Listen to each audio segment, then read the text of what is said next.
Nouvelle année, nouvelle donne, donner à voir l'activité au sommet de l'État dans toutes ses oscillations. Je pense que cette élection traduit l'étape décisive pour le décollage effectif du développement économique. Est-ce que vous avez été Oui, j'ai été victime, attaqué, oui, à Mouyouka. Décrypter, mettre en perspective le verbe présidentiel dans toute son intensité et sa densité. Son parcours académique et son cheminement professionnel l'ont prédestiné à assumer de hautes charges. Si vous êtes à nous, nous sommes à vous.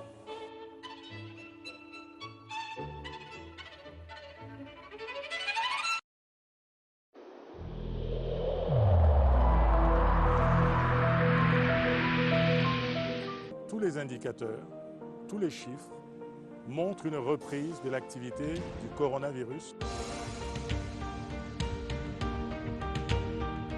Faites comme moi.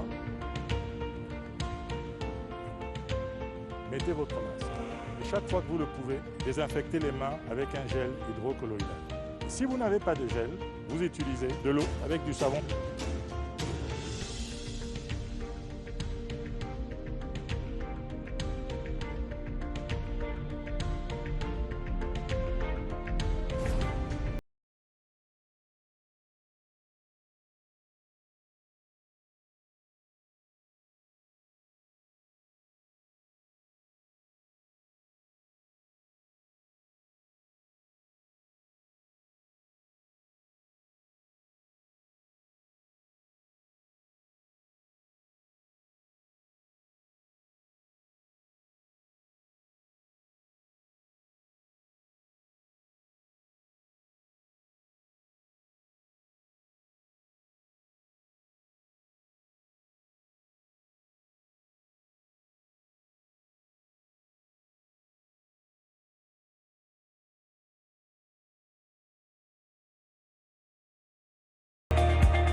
The outgoing British High Commissioner to Cameroon, His Excellency Rowan James Laxton, is received at the Unity Palace by President Paul Biya. He leaves Cameroon as Grand Officer of the Order of Valor.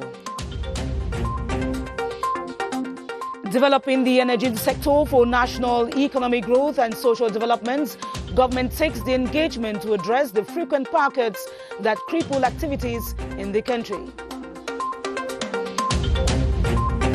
Contenders of the African Women's Handball Championship billed for Cameroon on June 10 are known. The draws of the tournament are made in Yaoundé today, with Cameroon selected in Group B. Thanks for joining us. Those are the headlines of the 7:30 News.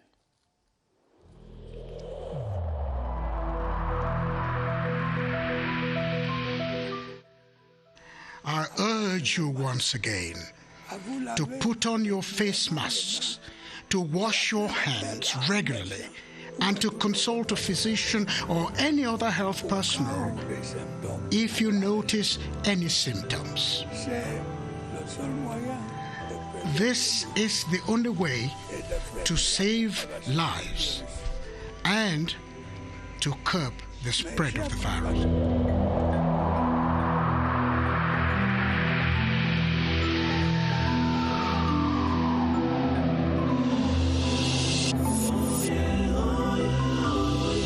Welcome back. President Paul Biya has bid farewell to the outgoing British High Commissioner to Cameroon, His Excellency Rowan James Laxton, at an audience granted the British diplomat today at the Unity Palace.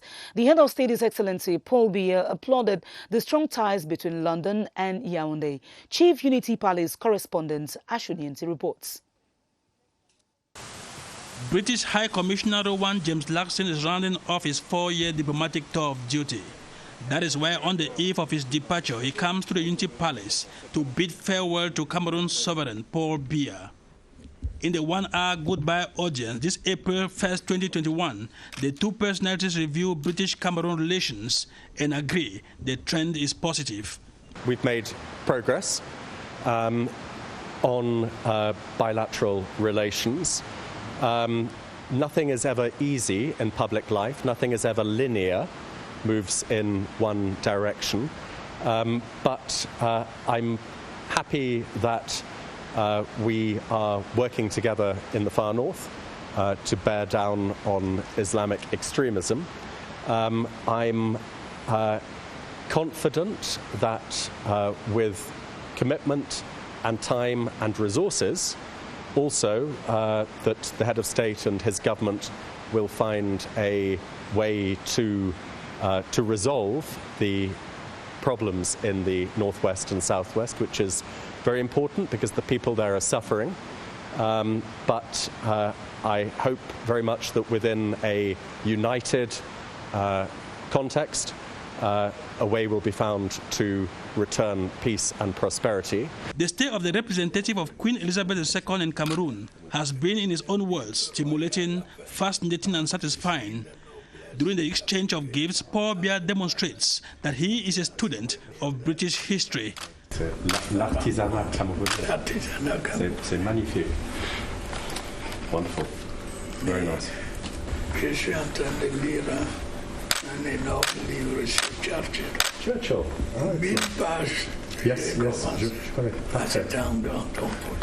Yes. James Laxton lives in London with Cameroon's recognition for service rendered and his commitment to be Cameroon's spokesperson wherever he goes.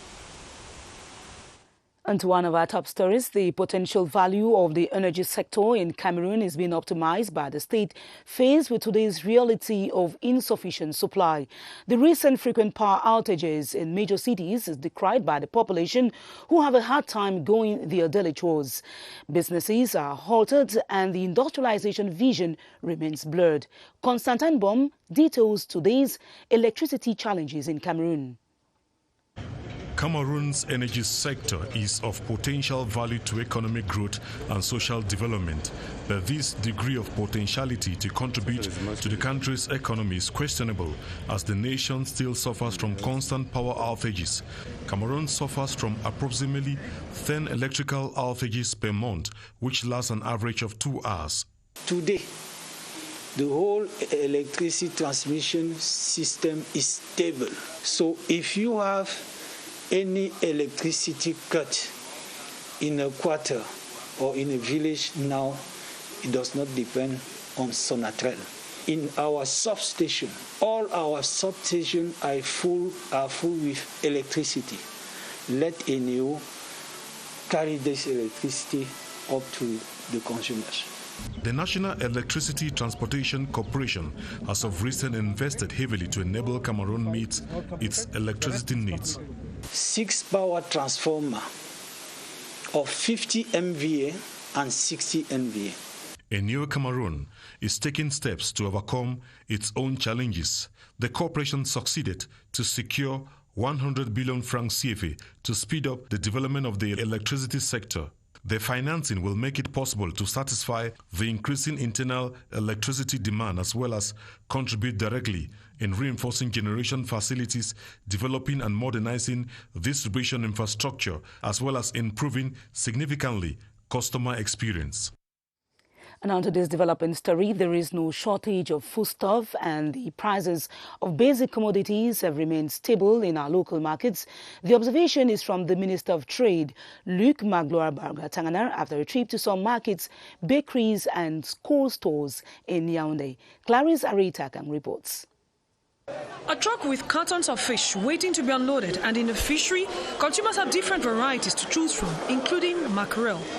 We took measures before to provide alternatives like red herring and mackerel from other countries. In warehouses, bags of rice, sugar, milk and other foodstuff take up floor-to-ceiling space. Bakeries, for their part, have laid to rest fears of an increase in the price of bread, even though the cost of wheat globally has spiked. There are, however, calls for inhabitants to be cautious in their assessment of the market situation. They don't have to be worried for any risk of shortage. We have already enough problems with the sanitary context. So it's not kind to add other problems, in particular food problems. And I know them, the wholesalers. Commissioners have been urged to ensure that affordability and availability do not become sources of concern, and consumers told not to get carried away by situations which may put pressure on the bargaining power of inhabitants. At the National Assembly, cabinet ministers have been grilled in a plenary sitting chaired by the senior Deputy Speaker, Honorable Ilarion Etong. In today's question time, it was revealed that 903 of the 1,000 bilingual teachers earmarked for recruitment in 2017 have effectively taken office. Charles Ebone has details of events at the lawmaking institution today. One of the questions tasked the government to explain what has become of the initiative to recruit 1,000 teachers 3 years ago as part of solutions to issues raised by striking teachers in today's deadly Northwest-Southwest saga. 903 successful candidates had effectively assumed duty at the Ministry of the Public Service and Administrative Reform on 12 January 2018. The parliamentarians specifically questioned the Defense Minister, Joseph Beti Asomo, on the persistent issue of human rights abuse by the military, amongst other worries. We are not saying the army is faultless. Each anti-army act is punished. Other members of the National Assembly requested the Social Affairs Minister, Pauline Irengeni, to explain the general government policy on people living with disabilities. In terms of decentralization, these vulnerable people are given the same treatment in urban and rural areas. Finance Minister Louis-Paul Motaze was also present to defend a bill aimed at avoiding a double tax system between Cameroon and the United Arab Emirates. Your company can decide that since your air company can go to another country, it can decide to go or not to go.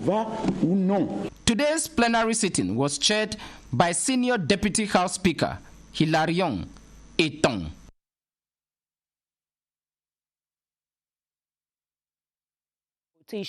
And exportation of forest products like timber has been launched. The program, according to the Minister of Forestry and Wildlife, Jules Durendongo, seeks to guarantee transparency and accountability in the forestry sector. Prince Will Mukwele Aduma tells us more. 46% of Cameroon's territorial space, measured in 25.5 million hectares of forest land, a contributor to the country's gross national product. The computerized system for the management of the second-generation forestry management, CGF2, an interministerial endeavor. The state will realize financial gain, will have a better mastery of the wood product because of very close control on the field and in our forest management unit. CGF2, launched on the heels of a training at Mvok-Betsi on the appropriation of its procedures, seeks to correct the lapses of CGF1, said to have crumbled in the face of wanton and irregular exploitation.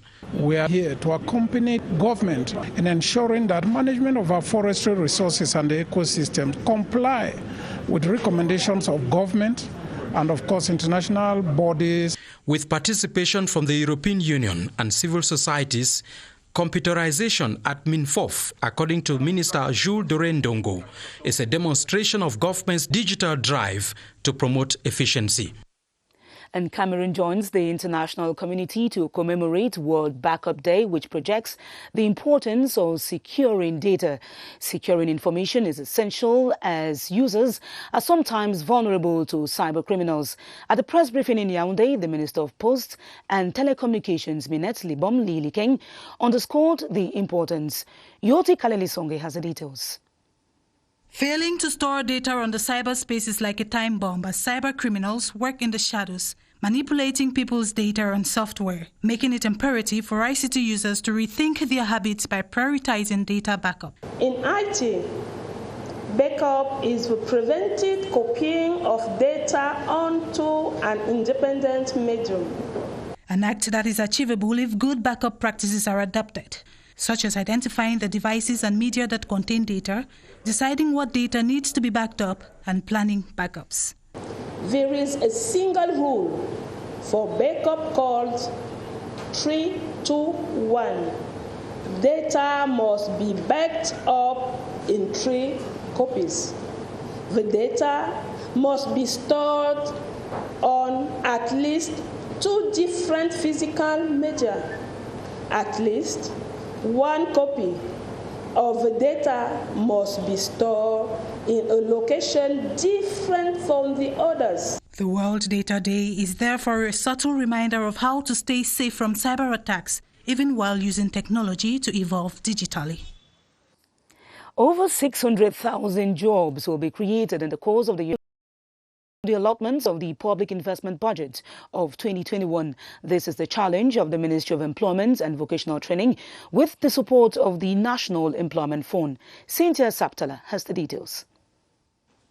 Based on the results of the evaluation of 2021's public investment budget, the employment potential has been estimated at over 450,000 jobs for work opportunities and 170,000 jobs in full-time employment, a total of over 600,000 jobs to be created mostly in the center, south and far north regions with the successful implementation of projects earmarked in the budget.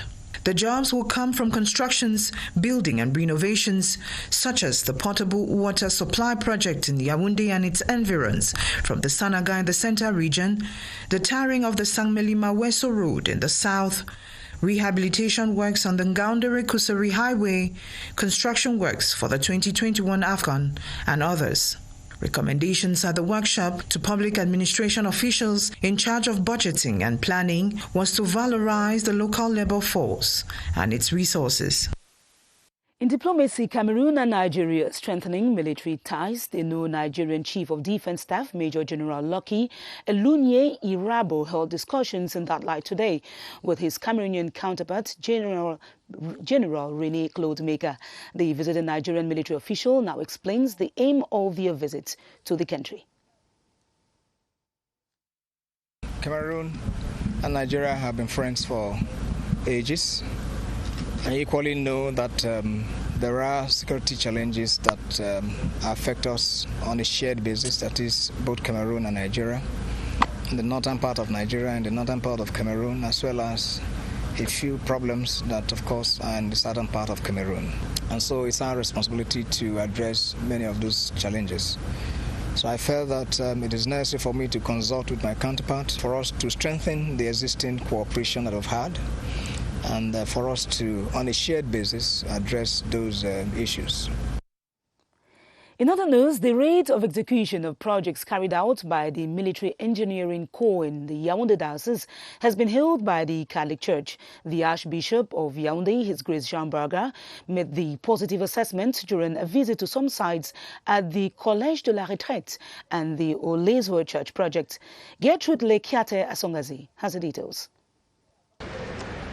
The first stop of the Archbishop's inspection tour to project sites currently being realized by the Military Engineering Corps was at Collège de la Retraite, where a 3-floor academic block and a gymnasium is under construction. The construction of classroom 40% of jobs completed. Since we are doing a lot of noise, so walking during classes mean we will disturb the student when they are at class. So what we do is that from 7 to 3 o'clock, we are doing works that they cannot produce noises.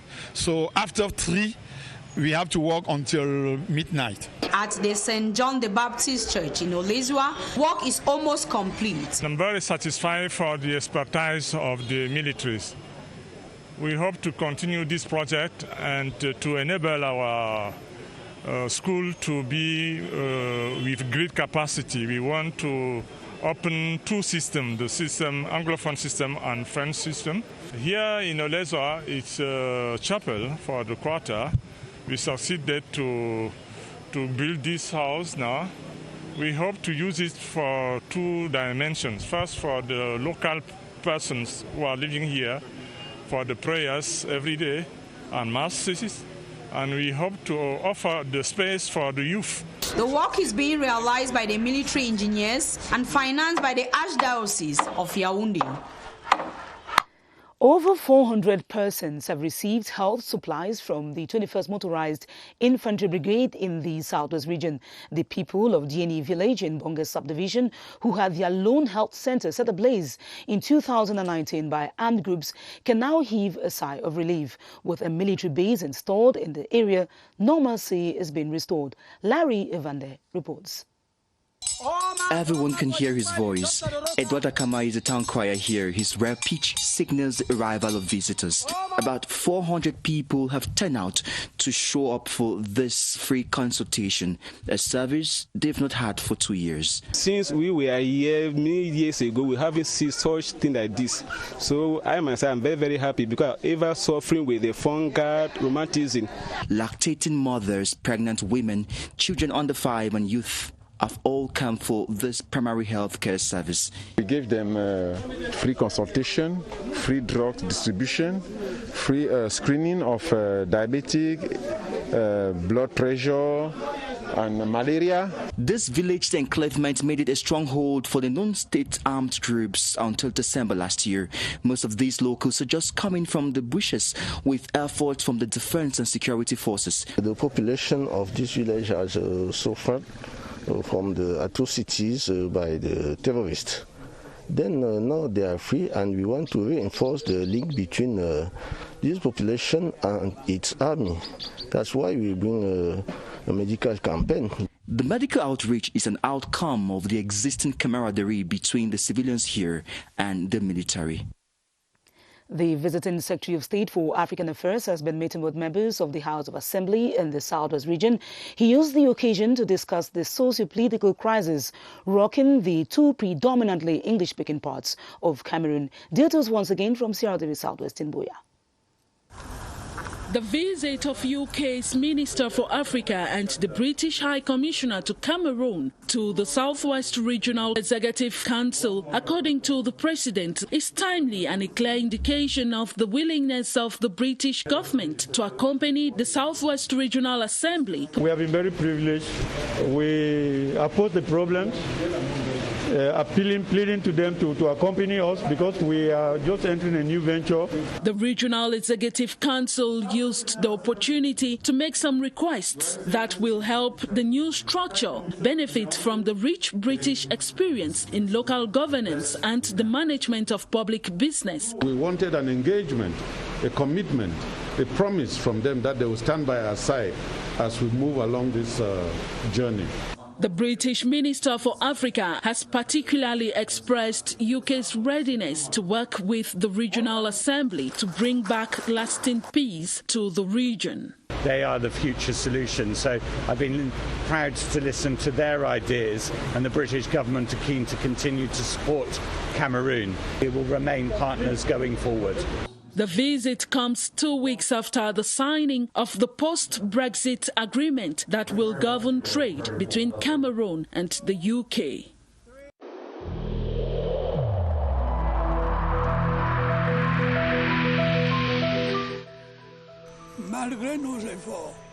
Despite our efforts, COVID-19 plunged many families into mourning and seriously hampered the functioning of our economy and society.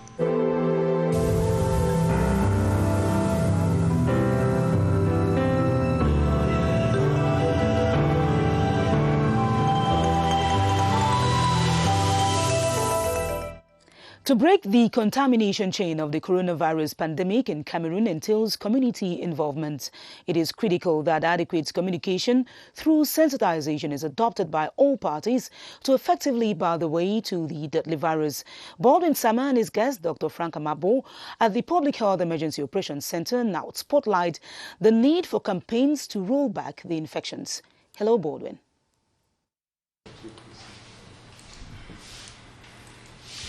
Good evening to you, Esther Kima. They are considered quite essential in the national fights to limit the spread of the coronavirus in Cameroon. Communication around the COVID-19 pandemic and equally community involvement in this national fight. That is what we shall be discussing with Dr. Frank Amabo, who is an epidemiologist and our guest tonight. Good evening to you, Doctor. Good evening, Barbara. How important is communication alongside community involvement in these national fights to limit the spread of the coronavirus?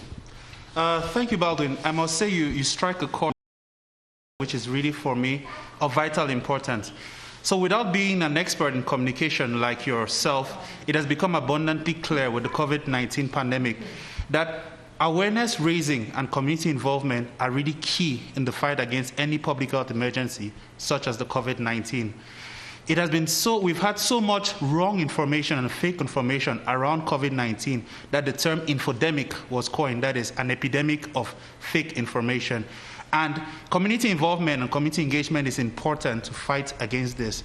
So overall, I would like to encourage our community to get their information from trusted and credible sources and to actively fight against rumors and wrong information, because the fight against COVID and this infodemic is a collective effort and we need everybody involved and engaged, especially the community. Thank you so much, Doctor, for always being available as a guest. We should be involved in this fight against the spread of COVID-19. We should rely on information made available, not only on don't rely on information on social media, rely on information we make available for you on our regular platforms throughout our different sensitization campaigns, because it happens to be our own contribution in this national fight to limit the spread of COVID-19 via communication. Back to you, Esther Kima. Now from COVID-19, let's talk about road infrastructure development.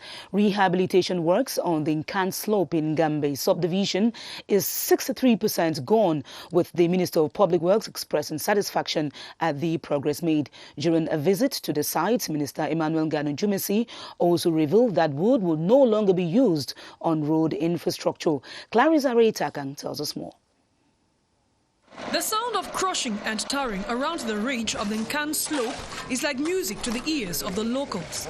It will be very slippery, and many accidents, motor accidents happen there. Now we are able to hope that in the future the difficulties of this road will be wrought up. We had a lot of many difficulties to reach in our villages. People are very happy. Improved movement between Ndom, Ngambe and Masok subdivisions are equally expected. Rehabilitation work is 63% gone as efforts made to open up the Sanaga Maritime Division are ongoing. A meeting with engineers also revealed that wood will give way to concrete for other road infrastructure. I'm pleased to find out that work is progressing well, and I'm congratulating the team. We will not end here, but go all the way. The commissioning is envisaged in a few months.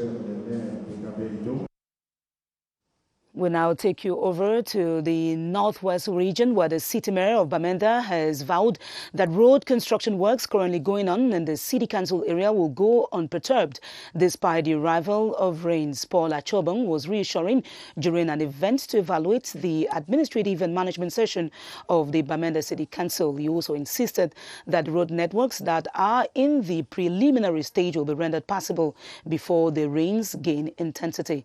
Eric Langmiawu reports from Bamenda. Citing the nefarious effects of some pockets of resistance that still exist in Benakuma as a result of the lingering crisis, the mayor stressed that indigents have resolved to rebuild the municipality. Everybody is on the same page that reconstruction should come, and that they will lend their own support to ensure that whatever projects that are earmarked for the municipality, they will go through successfully. There will be no hindrance. Nobody will disturb. Appreciating efforts put in place by government to boost development, the locals, however, stressed on the need to accelerate the process. Truly speaking, one cannot come back without a home after having 6 children, 3 wives, and so forth. And so, if the government can hasten up the reconstruction program, I think that would enable Benakuma to build back the Benakuma we know. So far, Benakuma Council has executed over 14 projects with education, health, agriculture, and the COVID-19 crisis on the top of the list. And now on to religion. Christians the world over commemorate the washing of the feet and the Last Supper of Jesus Christ with the apostles. On Holy Thursday, Christ lays out the model for the Eucharist or Holy Communion and predicted the events that would immediately follow, including his betrayal, the denial of Peter, as well as his death and resurrection. Alice May reports on the importance of Maundy Thursday. The Holy Thursday is marked by special church services, the washing of feet, the Lord's Supper, and the celebration of priesthood in the Catholic Church. This year's celebration is observed under the COVID-19 context. On that day, Jesus instituted the sacrament of Eucharist and the priesthood, and he gave this dramatic example of service. He washed the feet of his apostles. The work that was destined for the slaves, this is for you to do the same to your brothers and sisters. The day was established by Jesus during his Last Supper with the apostles prior to his arrest and crucifixion. Good Friday is the day of Jesus' death on the cross. Holy Saturday, we have the Vigil Mass, is a wonderful Mass, and Sunday morning is the resurrection. The last 2 days symbolize the end of Lent, which will be culminated with Easter celebration on Sunday.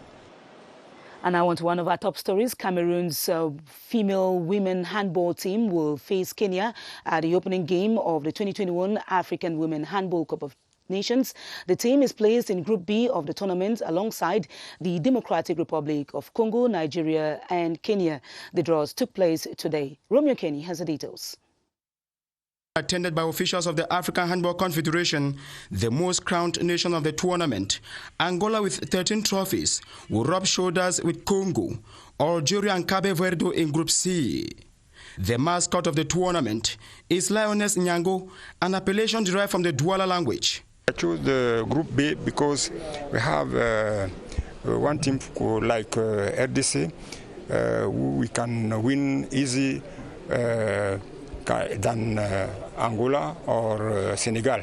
Kenya has not a level like Angola, RDC or Senegal. Sport Minister Professor Narcisse Molekambi and the President of the African Handball Confederation, Dr. Mansour Aremu, have held the organization of such competition in Cameroon. The tournament will take place from June 10 to 20, 2021. The winner of the converted trophy will qualify for the World Cup in Spain.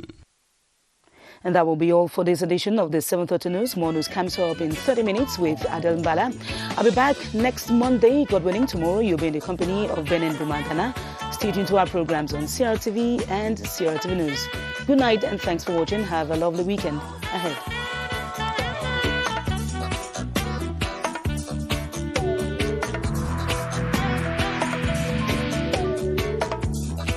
Urge you once again to put on your face masks, to wash your hands regularly, and to consult a physician or any other health personnel if you notice any symptoms.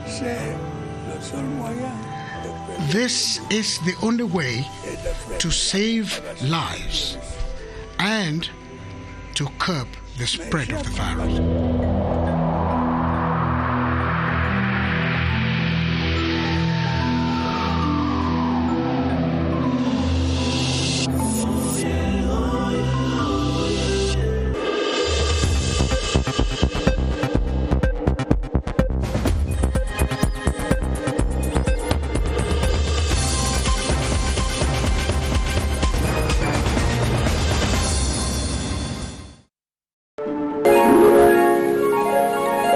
CRTV News, ici, toute l'info.